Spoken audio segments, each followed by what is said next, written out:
하나님의 부르심을 받고 주일 예배의 자리에 나오신 여러분을 환영하고 축복합니다.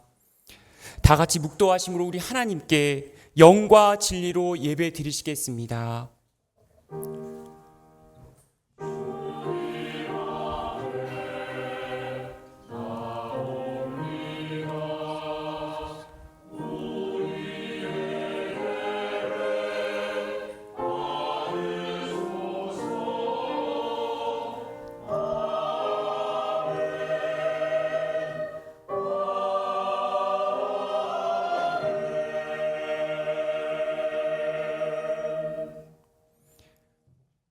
오직 너 하나님의 사람아, 이것들을 피하고 의와 경건과 믿음과 사랑과 인내와 온유를 따르며 믿음의 선한 싸움을 싸우라. 영생을 취하라. 이를 위하여 내가 부르심을 받았느니라.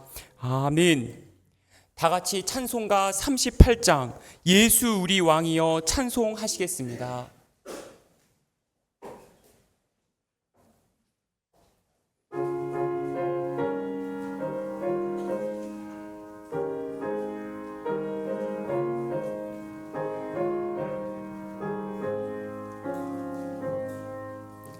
예수 우리 왕이여 곳에 오셔서 우리가 왕께 드리는 영광을 받아 주소서. 우리는 주님의 백성, 주님은 우리 왕이라. 왕이신 예수님 오셔서 좌정하사 다스리소서.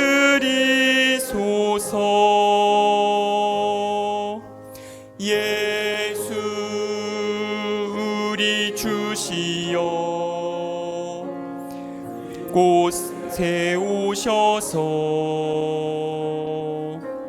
우리가 주께 드리는 찬양을 받아 주소서. 우리는 주님의 종들, 주님은 우리 주시라. 주 대신 예수님 오셔서 이 찬양을 받아 주소서.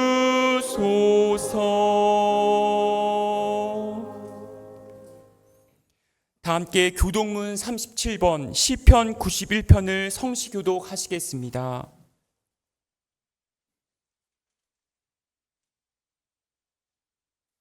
지존자의 은밀한 곳에 거주하며 나는 여호와를 향하여 말하기를 그는 나의 피난처요 나의 요새요 내가 의뢰하는 하나님이라 하리니.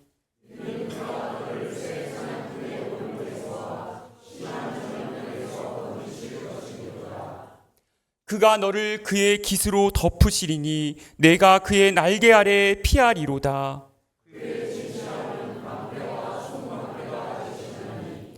천명이 내 왼쪽에서 만명이 내 오른쪽에서 엎드러지나 그가 너를 위하여 그의 천사들을 명령하사 하나님이 이르시되 그가 나를 사랑한즉 내가 그를 건지리라. 그가 내 이름을 안즉 내가 그를 높이리라. 아멘. 다 함께 한 주의 삶을 돌아보시면서 주보와 화면에 나와 있는 참회의 기도를 하나님께 올려드리겠습니다. 죄인들의 회개를 들으시고 용서하시기를 기뻐하시는 하나님, 저희는 지난 한 주간 하나님을 마음에 두기 싫어하며 상실한 마음으로 살았습니다. 주님 보시기에 합당하지 못한 일을 서슴없이 행동으로 옮겼습니다. 저희 마음에는 하나님께서 기뻐하시는 성령의 열매를 맺는 대신에 하나님께서 금하신 육신의 열매를 맺으며 살았습니다. 찬 마음으로 뉘우치며 회개하오니 지난날의 모든 죄를 용서하여 주옵소서.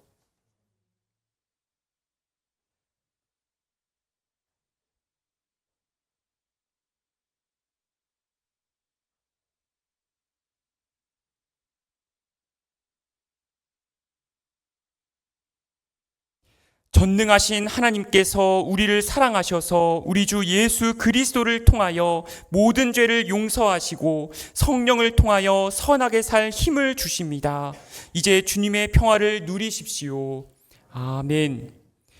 이 시간 주위에 계신 교우님들과 함께 평화의 인사를 나누는 시간을 갖도록 하겠습니다. 주님의 평화가 함께 하십니다. 주님의 평화가 함께 하십니다. 주님의 평화가 함께 하십니다. 이 시간 자리에 앉으셔서 우리의 신앙을 하나님과 교우님들 앞에 고백하는 시간을 갖도록 하겠습니다. 나는 전능하신 아버지 하나님, 천지의 창조주를 믿습니다. 나는 그의 유일하신 아들, 우리 주 예수 그리스도를 믿습니다. 그는 성령으로 잉태되어 동정녀 마리아에게서 나시고 본디오 빌라도에게 고난을 받아 십자가에 못 박혀 죽으시고 장사된 지 사흘 만에 죽은 자 가운데서 다시 살아나셨으며 하늘에 오르시어 전능하신 아버지 하나님 우편에 앉아 계시다가 거기로부터 살아있는 자와 죽은 자를 심판하러 오십니다. 나는 성령을 믿으며 거룩한 공교회와 성도의 교제와 죄를 용서받는 것과 몸의 부활과 영생을 믿습니다. 아멘.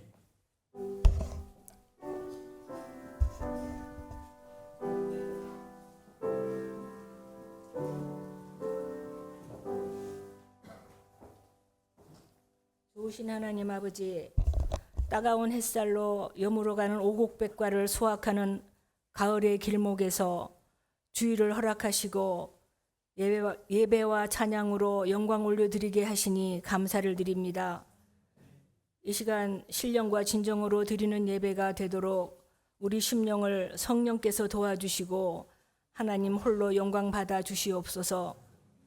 한 주간도 살아가면서 죄와 허물이 많았음을 고백합니다. 유혹을 뿌리치지 못하고 타협하며 우리의 마음을 지키지 못하였고 주님 뜻대로 산다고 말하면서도 여전히 선한 사마리아인으로 살아가지 못했음을 회개하오니 용서하여 주시옵소서.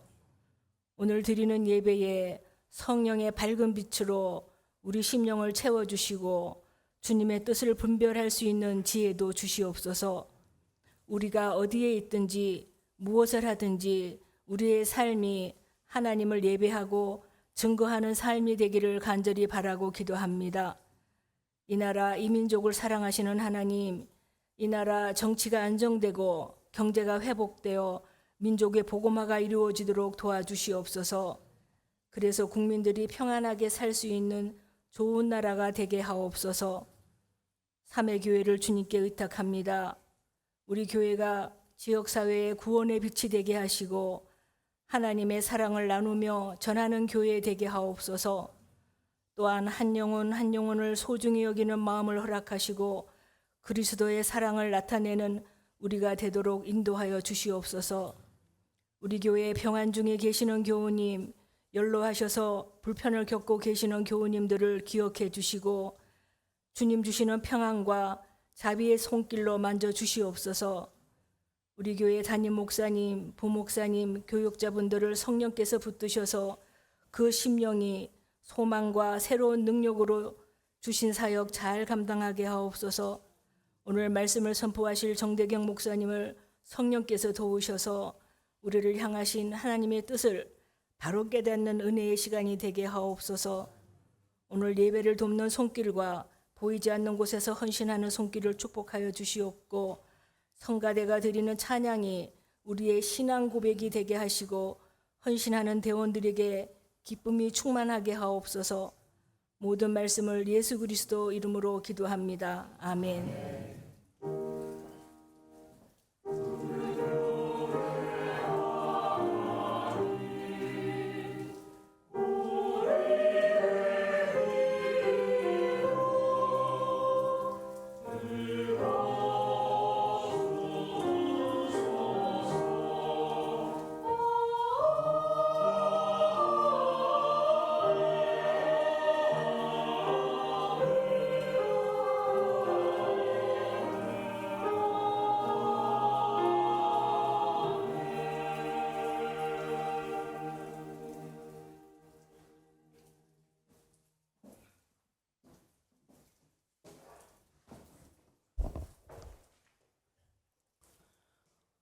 오늘 우리에게 주시는 하나님의 말씀입니다.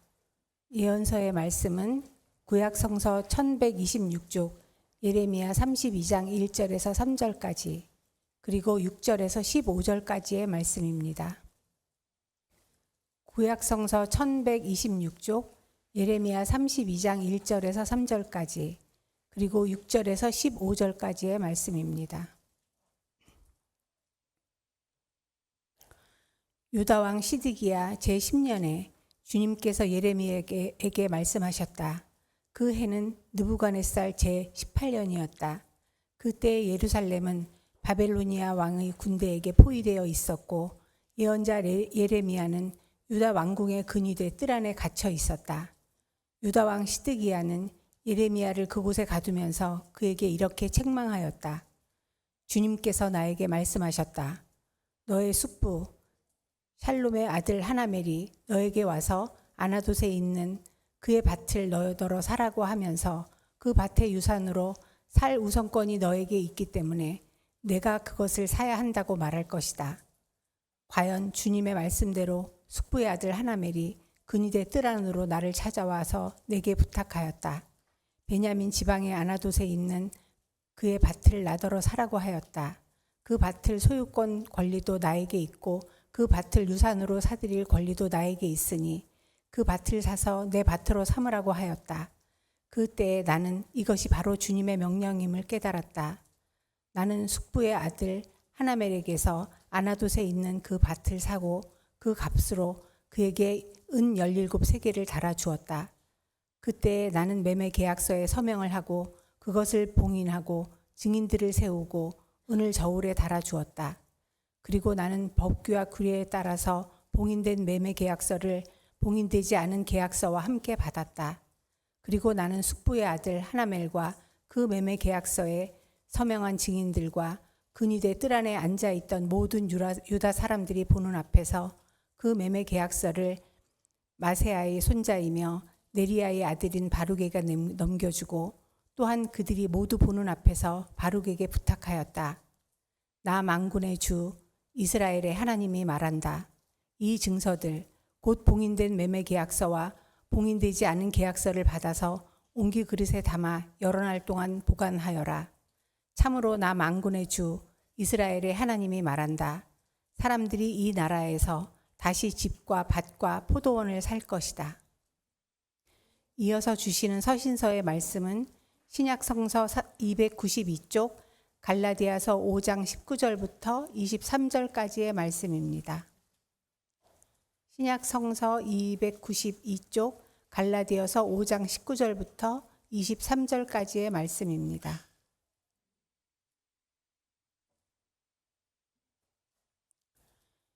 육체의 행실은 환히 드러난 것들입니다. 곧 음행과 더러움과 방탕과 우상 숭배와 마술과 원수 매중과 다툼과 시기와 분냄과 분쟁과 분열과 파당과 질투와 술 취함과 흥청망청 먹고 마시는 노름과 그와 같은 것들입니다. 내가 전에도 여러분에게 경고하였지만 이제 또다시 경고합니다. 이런 짓을 하는 사람들은 하나님의 나라를 상속받지 못할 것입니다. 그러나 성령의 열매는 사랑과 기쁨과 화평과 인내와 친절과 선함과 신실과 온유와 절제입니다. 이런 것들을 막을 법이 없습니다. 이는 우리에게 주시는 하나님의 말씀입니다. 아멘.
아멘. 귀한 찬양 감사드립니다. 오늘 하나님께서 우리에게 주시는 복음서의 말씀은 누가복음 16장 19절부터 31절까지의 말씀입니다. 신약 119쪽에 기록되어져 있습니다. 제가 봉독하겠습니다. 어떤 부자가 있었는데 그는 자색 옷과 고운 베옷을 입고 날마다 즐겁고 호화롭게 살았다. 그런데 그 집 대문 앞에는 나사로라 하는 거지 하나가 헌데투성이 몸으로 누워서 그 부자의 상에서 떨어지는 부스러기 배를 채우려고 하였다. 개들까지도 와서 그의 헌데를 핥았다. 그러다가 그 거지는 죽어서 천사들에게 이끌려가서 아브라함의 품에 안기었고 그 부자도 죽어서 묻히었다. 부자가 지옥에서 고통을 당하다가 눈을 들어서 보니 멀리 아브라함이 보이고 그의 품에 나사로가 있었다. 그래서 그가 소리를 질러 말하기를 아브라함 조상님 나를 불쌍히 여겨 주십시오. 나사로를 보내서 그 손가락 끝에 물을 찍어서 내 혀를 시원하게 하도록 하여 주십시오. 나는 이 불 속에서 몹시 고통을 당하고 있습니다 하였다. 그러나 아브라함이 말하였다. 얘야 되돌아 보아라. 내가 살아있을 동안에 너는 온갖 호사를 다 누렸지만 나사로는 온갖 괴로움을 다 겪었다. 그래서 그는 지금 여기서 위로를 받고 너는 고통을 받는다. 그뿐만 아니라 우리와 너희 사이에는 큰 구렁텅이가 가로놓여 있어서 여기에서 너희에게로 건너가고자 해도 갈 수 없고 거기에서 우리에게로 건너올 수도 없다. 부자가 말하였다. 조상님 소원입니다. 그를 내 아버지 집으로 보내주십시오. 나는 형제가 5이나 있습니다. 제발 나사로가 가서 그들에게 경고하여 그들만은 고통받는 이곳에 오지 않게 하여 주십시오. 그러나 아브라함이 말하였다. 그들에게는 모세와 예언자들이 있으니 그들의 말을 들어야 한다. 부자는 대답하였다. 아닙니다. 아브라함 조상님, 죽은 사람들 가운데서 누가 살아나서 그들에게로 가야만 그들이 회개할 것입니다. 아브라함이 그에게 대답하였다. 그들이 모세와 예언자들의 말을 듣지 않는다면 죽은 사람들 가운데서 누가 살아난다고 해도 그들은 믿지 않을 것이다. 이는 우리에게 주시는 하나님의 말씀입니다. 아멘. 이제 정대경 담임 목사님께서 나오셔서 성령의 열매 9번째 시간으로 절제라는 말씀을 선포하실 때에 큰 은혜 받으시기 바랍니다.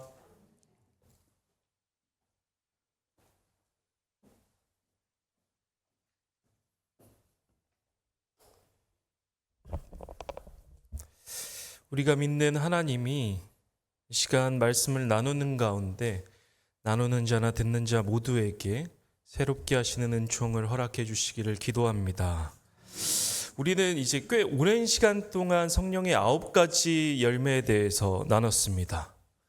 오늘이 이제 마지막 그 시간이고 저도 이제 다음 설교부터는 성서 정과에 따라서 이제 본문을 함께 나누려고 하는데 8가지 열매들이 기억이 좀 새록새록 나세요?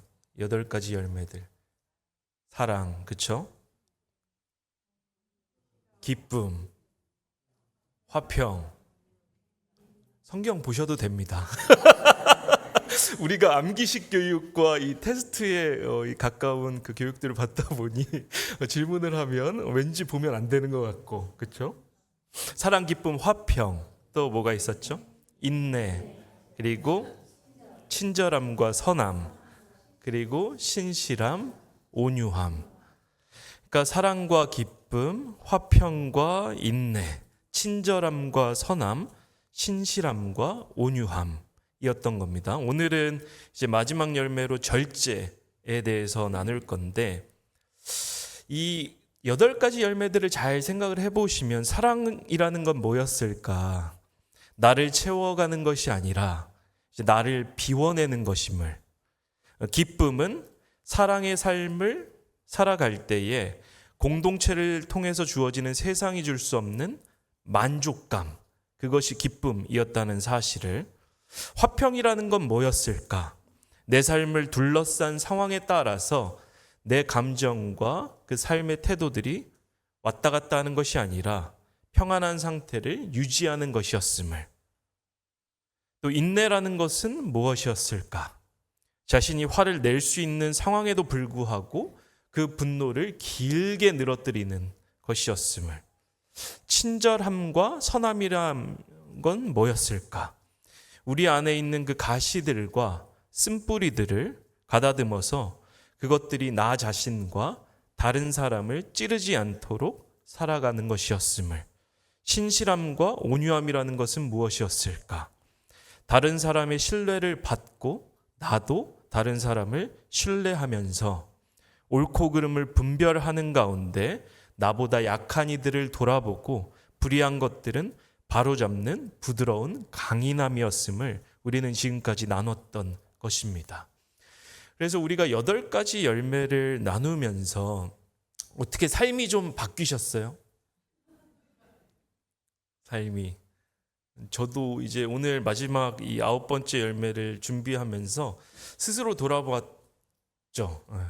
내 삶은 얼마나 바뀌었을까? 죄책감은 늘어나는 것 같은데 내 삶이 정말 바뀌었을까? 그러니까 우리가 이 하나님의 말씀을 숙고한다라는 건, 그러니까 용서받는 그 은혜를 계속해서 되새기면서 살아가는 겁니다.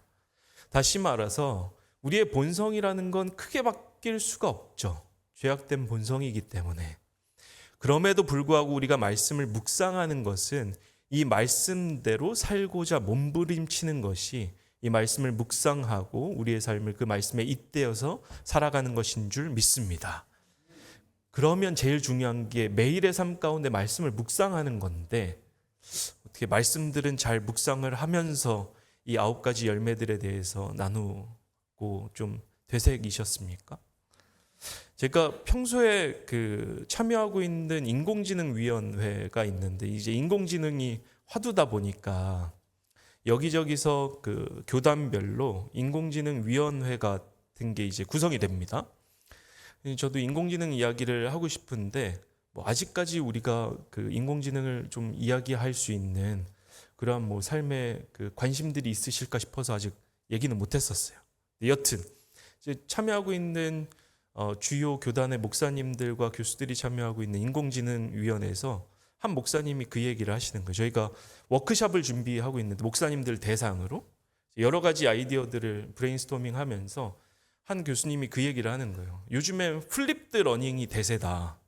플립드 러닝이라고 들어보셨어요?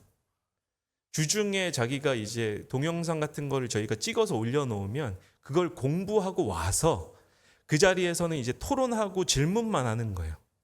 플립드 러닝의 어떻게 보면 여러 예 중에 하나는.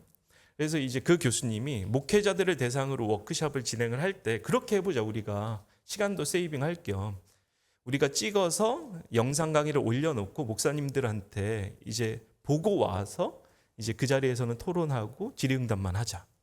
그랬더니 한 목사님이 그 얘기를 하는 거예요. 이 교수님은 평신도셨거든요. 평신도들은 주일에 와서 이제 그런 자세로 있다는 거죠. 한번 주중에 공부하지 않고 와서 나를 한번 변화시켜 보십시오. 그런 태도로 와서 앉아 있는데, 목사들도 마찬가지다. 이런 워크숍 하면 공부하고 오라고 하면 똑같은 태도로 올 거다. 나를 한번 변화시켜 보시오 교수. 이런 태도로 올 거라는 거죠. 그러면서 그 얘기를 하는 순간 번뜩 쫙 이제 제 머릿속을 스쳐갔던 거예요. 저도 그렇고 우리가 대부분 살아갈 때 나를 한번 변화시켜 보십시오. 그게 교수건 목사건 앞에서 그러한 태도로 살아가면 우리의 삶이 진짜 변할 것인가에 대해서 우리가 한번 좀 진지하게 생각을 해봐야 되겠다. 우리가 성령의 9가지 열매를 지금까지 계속해서 묵상하고 나누고 있는데도 내 삶이 변하지 않는다면, 적어도 예전보다는 그 말씀을 붙들고 실현하고자 하는 그 태도로 변화되고 있지 않다면 우리가 주중에라도 이 말씀들을 붙들면서 살아가야 되겠다. 그러한 생각이 들었습니다. 그러한 삶을 살아가시는 저와 여러분들이 되시기를 주님의 이름으로 축원합니다. 이 8가지 열매들을 곰곰이 생각해 보면 그 앞에 이야기했었던 사랑이라든지 기쁨이라든지 화평이라든지 이 열매들을 생각을 해보면 반복되는 것이 하나가 있습니다. 성령의 8가지 열매 그리고 9가지 열매, 9번째 열매를 포함해서 생각을 해보면 오래 참는 것, 그렇죠? 인내라는 건 분노를 길게 늘어뜨리는 거였으니까 오래 참는 것이고 친절한 것이고 자기의 이익을 구하지 않고 성을 내지 않으며 원한을 품지 않고 불의를 기뻐하지 않으며 진리와 함께 기뻐하고 모든 것을 덮어주며 모든 것을 믿으며 모든 것을 바라고 모든 것을 견디는 것. 뭐죠? 고린도전서 13장에 이야기하는 사랑입니다. 그래서 잘 보면 9가지 열매의 처음에 나왔던 이 사랑이 모든 것들을 전제하고 있는 거예요. 성령의 열매는 하나님의 성품인데 그 하나님이 바로 사랑이라는 사실이 이를 증언하고 있는 것입니다. 우리 앞뒤 좌우분과 함께 이렇게 물어봤으면 좋겠습니다. 사랑하고 계십니까?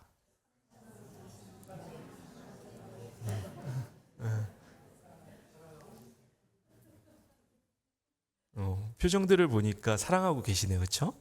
한 번 더 이야기했으면 좋겠습니다. 사랑합시다. 우리 약속하는 거예요. 이렇게 입 밖에 내므로써. 근데 중요한 것은 내가 사랑할 만한 사람들만 사랑하는 것이 아니라 내가 사랑할 수 없어 보이는 사람들까지도 사랑하는 것. 그게 성령의 열매가 시작되는 첫 번째인 줄로 믿습니다. 12세기 시토 수도원의 원장이었던 베르나르드는 그가 썼던 하나님의 사랑이라는 책에서 사람이 하나님을 사랑할 때 4가지 정도의 단계가 있다라고 봤습니다. 첫 번째는 자신을 위해서 자신을 사랑하는 단계입니다.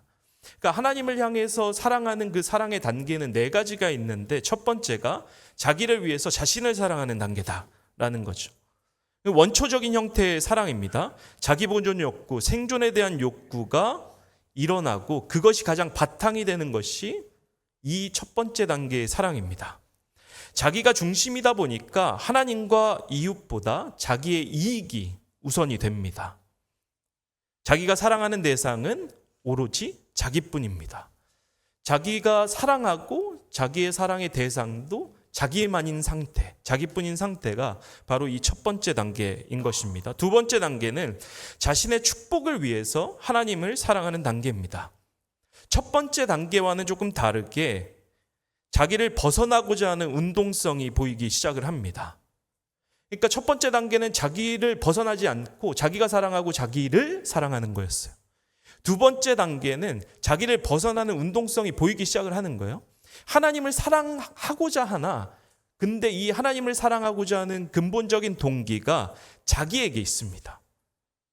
하나님을 축복의 근원으로 알고는 있는데, 그런데 하나님으로부터 받는 그 축복을 받고자 하나님을 사랑하는 것입니다. 복을 주시니까 하나님을 사랑하는 단계. 이것이 두 번째 단계입니다. 세 번째 단계는 하나님을 위해서 하나님을 사랑하는 겁니다. 이 단계에 있는 사람들은 하나님이 하나님이시기 때문에 하나님을 사랑합니다. 하나님이 어떤 것을 주시는 것에 따라서 하나님을 향한 사랑이 변동되는 것이 아니라 내 삶에 고난이 찾아오더라도 내가 이해하지 못하는 일들이 벌어지더라도 하나님을 사랑하는 단계가 이 세 번째 단계입니다. 하나님이 하나님이시기 때문에 하나님을 붙들고 하나님을 놓지 않습니다. 세 번째 단계에 하나님을 향한 사랑이 이러한 사랑의 모습인 겁니다. 그러면 잘 생각을 해보면 이 세 번째가 마지막 단계인 것 같은데 이 베르나르드는 네 번째 단계가 있다고 봤던 거예요. 네 번째 단계라는 건 뭘까? 하나님을 위해서 자기를 사랑하고 이웃을 사랑하는 단계입니다. 우리가 첫 번째 단계와 네 번째 단계를 구분해서 봐야 되는 거예요. 첫 번째 단계는 자기를 사랑하는 거였죠. 뭘 위해서? 자기를 위해서. 네 번째 단계는 하나님을 위해서 자기를 사랑하고 하나님을 위해서 이웃을 사랑하는 것입니다. 이게 무슨 말일까? 이 단계에 있는 사람들은 자기 속에 있는 미련함과 남에게 있는 죄악을 품습니다. 하나님과의 연합을 통해서 신적인 성품이 그 안에서 발현되다 보니까 다른 사람도 용서하고 자기도 용서하는 것입니다. 사람은 자기 혐오와 자기 사랑 사이에서 왔다 갔다 합니다. 잘 보시면 때로는 내 안의 상처와 슬픔들, 열등감, 열패감들이 막 작동할 때도 있어요. 자기의 자존감이 바닥을 치고 있는 사람들도 있고 그 성향이 강한 사람들이 있습니다. 이러한 사람들은 어렸을 때 상처를 많이 받았거나 사랑과의 관계에서 충분히 받아야 됐어야 하는 그 사랑을 잘 받지 못했기 때문에 그런 거예요. 그러다 보니까 자기를 사랑하지 못하니까 남도 사랑할 수가 없습니다. 그런데 문제는 하나님을 사랑할 때에는 이 자기 혐오가 다뤄져야 되는 것입니다. 자기를 사랑하지 못하고는 하나님을 사랑할 수가 없는 거예요. 왜 그렇죠? 하나님을 사랑한다라는 건 관계적인 것이라서 그렇습니다. 나와 하나님과의 사이의 관계에서 내가 없이 하나님을 사랑한다라는 건 있을 수가 없는 거예요. 그렇기 때문에 내 안에 있는 자기 혐오가 하나님을 향한 사랑의 근본적인 동기로서 발현되고 있다면, 그렇다면 이러한 모습들은 다뤄져야 될 필요가 있는 것입니다. 또 다른 차원에 있는 사람들은 자기 사랑만 있는 거예요. 마치 1단계의 사람처럼. 그래서 자기만이 삶의 목적이고 중심이 되다 보니까 하나님이 지워져 버리는 거죠. 자기 혐오에 갇힌 사람들은 하나님과 사람 사이에서, 나 사이에서 내가 지워져 있었다면, 한쪽으로 기울어져 있는 자기 사랑만을 가지고 있는 사람들이 있다면 그 사람들은 하나님을 지워버렸던 겁니다. 네 번째 단계에 있는 이 하나님을 사랑하는 단계는 자기를 온전히 사랑하고 다른 사람도 사랑할 수 있는 단계, 이 단계에 있는 사람이어야 비로소 하나님 사랑을 온전히 실현할 수 있는 것입니다. 진정으로 하나님을 사랑하는 사람은 하나님을 위해 자기를 사랑하고 이웃도 사랑합니다. 자신과 이웃을 용서하고 받아들입니다. 하나님을 위해, 하나님을 통해 자신을 사랑하고 다른 사람을 사랑합니다. 내가 어떠한 모습이든지 내 이웃이 어떠한 상태이든지 있는 모습 그대로 하나님에게 나가고 내 이웃이 내게 어떤 태도를 보이던 상관없이 그렇게 합니다. 왜 그렇습니다? 왜 그렇습니까? 하나님께서 그렇게 하고 계시기 때문입니다. 이러한 하나님의 사랑의 네 번째 단계를 실현하는 저와 여러분이 되시기를 주님의 이름으로 축원합니다. 오늘 우리는 성령의 9번째 열매인 절제에 대해서 이야기하고 있는데, 마치 첫 번째 열매인 사랑이 뒤따라오는 8가지 열매들이 기초가 되듯이 마지막 열매인 절제는 앞선 8가지 열매의 마침표가 됩니다. 모든 열매들이 사랑을 바탕으로 이루어져야 하는 것처럼 모든 열매들 또한 절제를 그 전제로, 그 기반으로 깔고 있어야 되는 것입니다. 절제가 없는 사랑은 쉽게 자기만을 위한 정욕이나 집착으로 변질될 수 있습니다. 혹은 상대방의 죄를 눈 감아주는 방임으로 전락할 수도 있습니다. 절제가 없는 신실함은 다른 사람을 정죄하는 율법주의로 흘러갈 수가 있고, 혹은 융통성 없는 광신주의로 매몰될 수도 있습니다. 그렇다면 이 9번째 열매인 절제는 무엇을 의미하는 걸까? 헬라어 원문은 엥크라테이아라는 단어로 이 절제를 표현하고 있습니다. 이 엥크라테이아는 두 단어의 합성어인데, 하나는 엔, 뭐뭐 안에, 뭐뭐 아래라는 뜻을 가지고 있는 것이고, 크라테이아는 권능, 권세, 힘을 뜻하는 단어입니다. 직역하면 어떤 권능이나 권세 아래에 있는 것, 그것을 의미하는 것이 이 엥크라테이아, 절제라는 단어의 참된 의미인 것입니다. 그러면 우리가 생각해 볼 지점은 도대체 어떤 권세나 권능 아래에 있다라는 것인가? 절제가 성령의 권능과 성령의 지배 아래에 있는 상태가 바로 이 절제의 참된 의미인 것입니다. 그러니까 우리가 잘 생각을 할 때 절제 그러면 자기 능력과 자기의 노력으로 자기 스스로를 컨트롤하는 것이라고 착각할 수가 있는데, 성경에서 이야기하는 절제라는 건 자기 스스로를 성령의 권능 아래에 두는 거예요.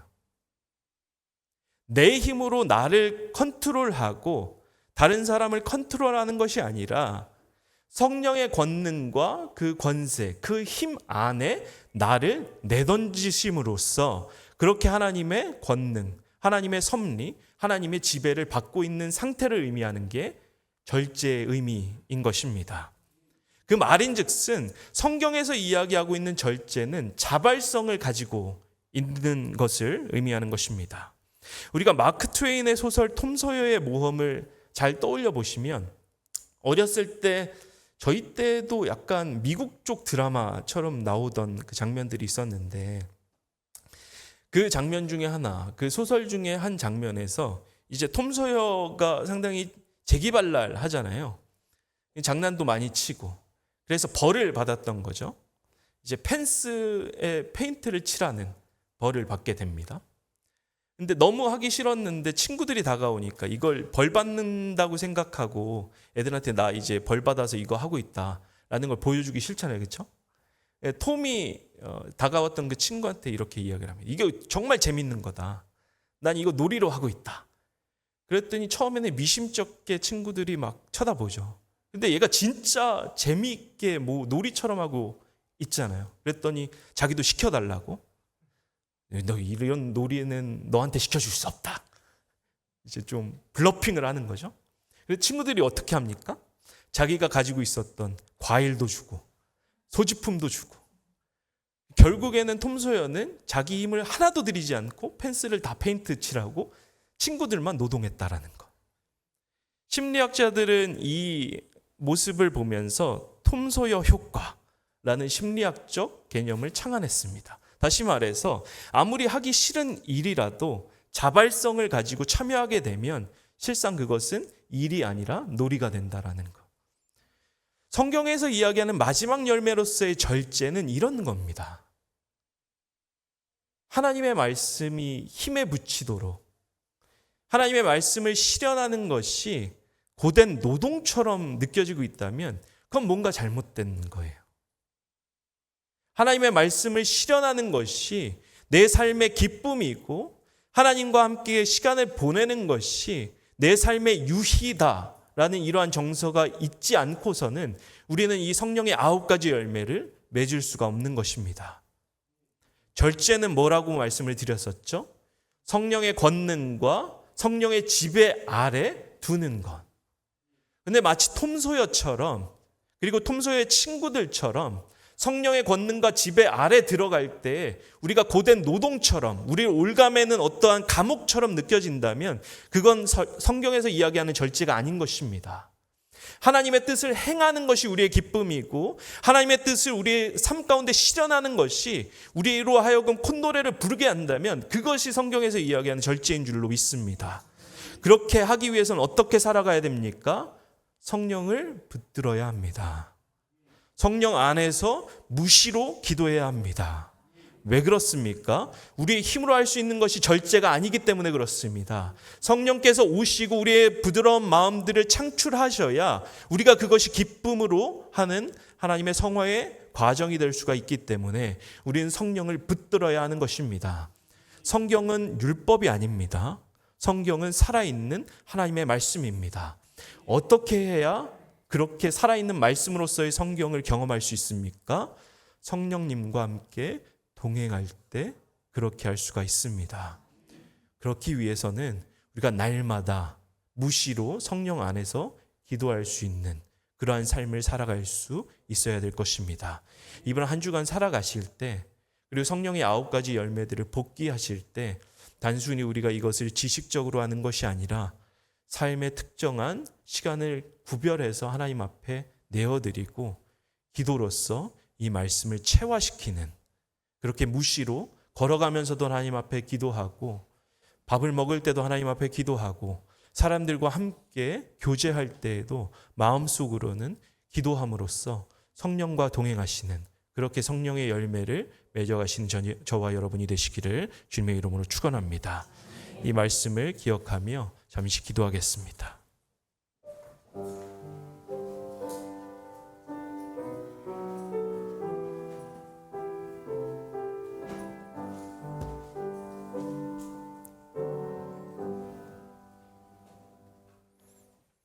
귀한 말씀 감사드립니다. 주신 말씀을 기억하면서 찬송가 425장 주님의 뜻을 이루소서 찬송하시겠습니다.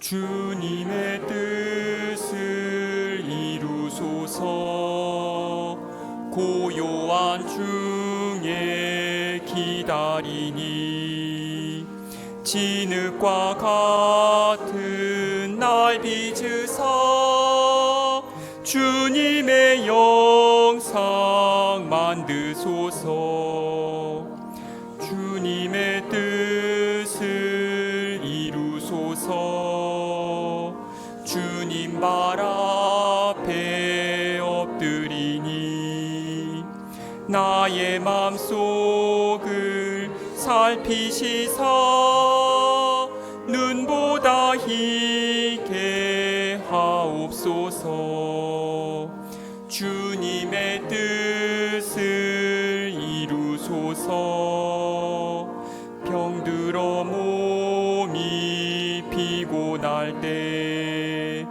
권능의 손을 내게 펴사 강건케 하여 주옵소서 주님의 뜻을 이루소서 온전히 나를 주장하사 주님과 함께 동행함을 만민이 알게 하옵소서.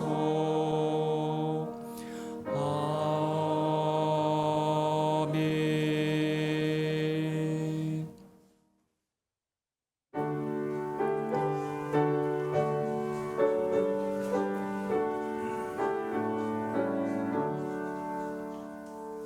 내게 있는 모든 것을 겸손하게 드리네.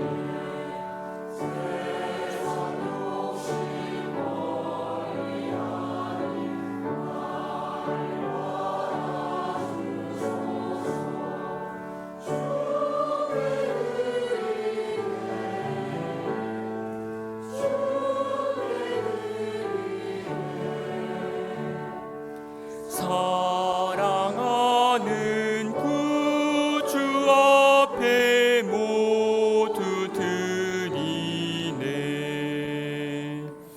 아멘.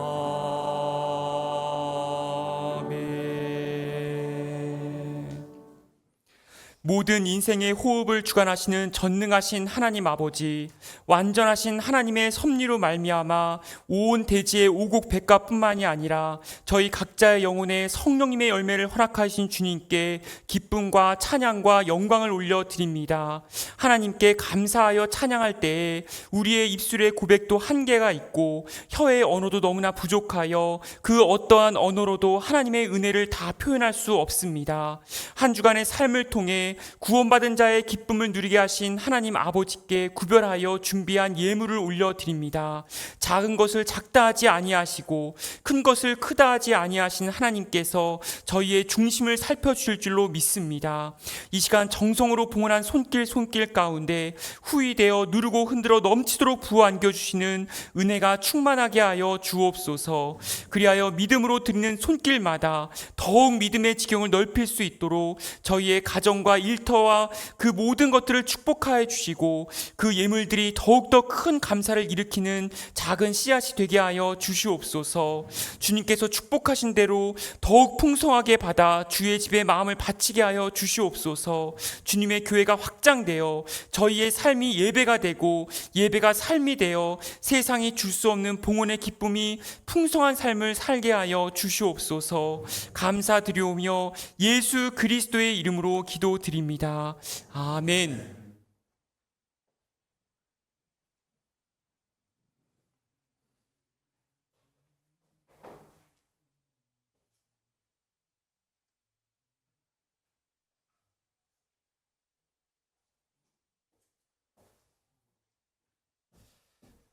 예, 성도의 교제 시간 갖겠습니다. 앞뒤 좌우분들과 함께 인사 나누시죠. 한 주 동안 평안하셨습니까?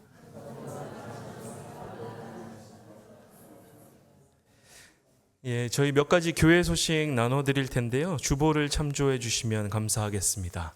오늘 예배 이후에는 선교회별 모임이 있으니 참고해 주시고 많이 참여해 주실 수 있기를 바랍니다. 더불어서 돌아오는 이제 수요일에는 저희 원래 전교인 기도회가 있습니다. 참고해 주시고요. 그리고 가을 학기 특강이 이제 돌아오는 주일 오후부터 있을 예정입니다. 그래서 이번에는 교회란 무엇인가 라는 주제를 좀 다뤄보려고 하는데, 그러니까 성경과 우리 기독교 전통에서 교회가 무엇이었는지를 좀 살펴보고, 구체적으로 삼획교회는 무엇이고 우리는 어디로 가야 하는가, 이러한 미래적인 이야기들을 좀 같이 해보려고 합니다. 그래서 저희가 7, 80년대, 90년대를 거치면서 예전에는 교회 그러면 목회자들이 뭔가 리더십을 가지고 이끌어가는 그러한 생각들을 가지고 있었는데, 실상 신학 안에서도 그렇고 목회학 안에서도 그렇고 패러다임이 다 바뀌었습니다. 우리가 성경을 잘 보고 이 교회 전통을 상고를 해보니까 결국에는 교회를 이끌어가는 주체는 누구냐? 당연히 하나님이시고 성령이신데 평신도들이다라는 거. 그러니까 목회자들은 신학과 목회 전문가들이지 교회 운영과 실제적인 관리 측면은 저희는 전문가들이 아닙니다. 저만 그렇게 생각하나? 그렇기 때문에 이제 보통의 교회들, 장로교 같은 경우에는 당회가 있고 우리는 교회위원회가 있는 것이죠. 그래서 목회자들 같은 경우에 신학적으로 봤을 때, 그리고 성경적으로 봤을 때 어떤 사업이나 추진 방식이나 이러한 것들이 신학과 성경적 원리에 벗어나게 되면 그거에 대해서는 이제 어드바이스를 드릴 수 있어도, 실상 여러 측면에서는 그 기준 밖에 있는, 그러니까 그 기준으로 이렇게 옳고 그름을 판단할 수 없는 경영적인 측면들도 상당히 강합니다. 그러한 것들은 실상 어떻게 보면 그 교우들로 구성되어 있는 그 리더십들을 가지고서 운영되는 것이 맞을 겁니다. 그렇기 때문에 이제부터 시작되는 이 특강 같은 경우는, 제가 원래 맡아서 할 때는 저는 수업도 그렇거든요. 제 수업도 이번 학기 이제 2과목 3학점 학교에서 하는데 제 오랜 바람은 항상 그렇습니다. 애들이 적게 왔으면 좋겠다. 많이 안 왔으면 좋겠다. 그래야 이제 속에 있는 이야기도 하고 저도 편하고, 특강도 마찬가지인데 이런 이야기를 하는 이유는 우리가 이런 특강 시간을 좀 활용해서 앞으로 삼획교회가 어디로 가야 하는가를 교우님들끼리도 같이 좀 논의해보는 그러한 장이 됐었으면 좋겠다, 그런 생각이 있어서 특강 홍보를 이렇게 길게 했습니다. 참고해 주시고요. 강사는 최고의 강사 아닙니까? 죄송합니다. 아무튼 그래서 특강은 그렇게 다음 주부터, 돌아오는 주부터 시작이 될 거라는 거. 그리고 지하 1층 물품 이제 정리를 시작을 하려고 합니다. 오늘이 이제 마지막 광고가 될 거고, 그래서 저희가 박 목사님이랑 제가 그 지하에 있는 물품들을 좀 보면서 버릴 것들을 한쪽에 다 몰아놓을 거예요. 그 중에서 이제 쓸만한 것들도 상당히 많더라고요. 가습기가 왜 이렇게 많은지 모르겠어요. 가습기인데, 그러니까 지하는 습하니까 제습기가 많으면 괜찮은데 가습기가 많더라고요. 근데 보니까 좀 쓸만한 것들이 있어서 가져가셔도 좋을 것 같아요. 그 찜기도 있더라고요. 찜기. 우리 인원을 전체 커버할 수 있는 그건 아니라서, 혹시 찜기를 기부하신 분이 계시면 가져가시고, 기부하셨던 분이 필요 없다 그러시면 필요하신 분이 가져가셔도 되겠습니다. 여튼 좀 저희가 처분할 물품들은 그 안쪽에다가 몰아놓을 생각인데, 그 중에서 보시고 그 주변에 좀 필요한 분들이 있으면 나눠주셔도 좋을 것 같고, 가져가실 것들이 있으시면 가져가셔도 좋을 것 같습니다. 그래서 슬슬 이제 다음 주, 돌아오는 주부터 시작하려고 하니까 혹시 참고하시고 가져가실 것들은 가져가실 수 있기를 바랍니다. 예, 그리고 오늘 특별히 특식으로 신성섭 김명희 교우님께서 섬겨주셨는데 교회를 대신해 감사하다는 말씀을 드립니다. 저희 방문하신 분들이 조금 계십니다. 우리 그 박예주 교우님 둘째 아드님이신 정준섭 교우님이 이제 미국에서 잠시 방문해 주셨는데 박수로 환영했으면 좋겠습니다.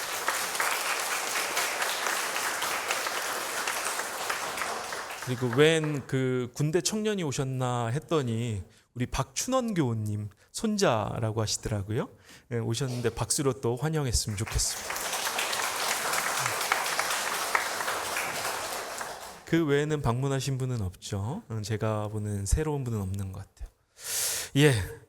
그리고 저희 마지막으로 그 12시 한 40분 정도에 저희 교역자들은 잠시 나가서 이제 여름 사역들을 좀 평가회를 좀 가지고 하반기랑 이제 도래하는 상반기를 어떻게 할 것인가를 좀 회의하려고 합니다. 그래서 혹시 뭐 그 전에 저희가 도울 일 있으면 말씀해 주시고 그 이후에 급한 일이 생기시면 전화 주시면 저희가 뭐 근거리에 있을 거니까 참고해 주시면 좋겠습니다. 나머지 광고들은 주보를 참조해 주시고 가능하신 분들은 다 함께 일어서셔서 주기도문으로 찬송하신 이후에 박덕현 목사님 축도로 예배는 마치겠습니다.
중요한 광고와 기도 제목을 하나 제가 말씀드린다고 해놓고 말씀을 못 드렸는데 우리 존정 교우님이 정중건 교우님이 운동을 하시다가 좀 쓰러지셨다가 지금 회복 중에 계십니다. 그래서 일반 병실로 옮기셨는데 아직 두통이 조금 남아 있다고 하시더라고요.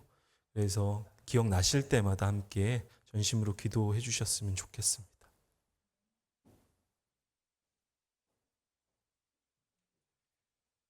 이제는 우리 주 예수 그리스도의 은혜와 하나님 아버지의 극진하신 사랑하심과 성령님의 교통하심이 성령님의 9가지 열매를 따라 주신 말씀대로 저희의 삶의 자리에서 말할 수 없는 탄식으로 함께 하시는 성령님과 함께 살아가고자 하는 모든 삼위교회 교인들의 머리머리 위에 이제로부터 영원까지 항상 함께 하시기를 간절히 축원하옵나이다. 아멘.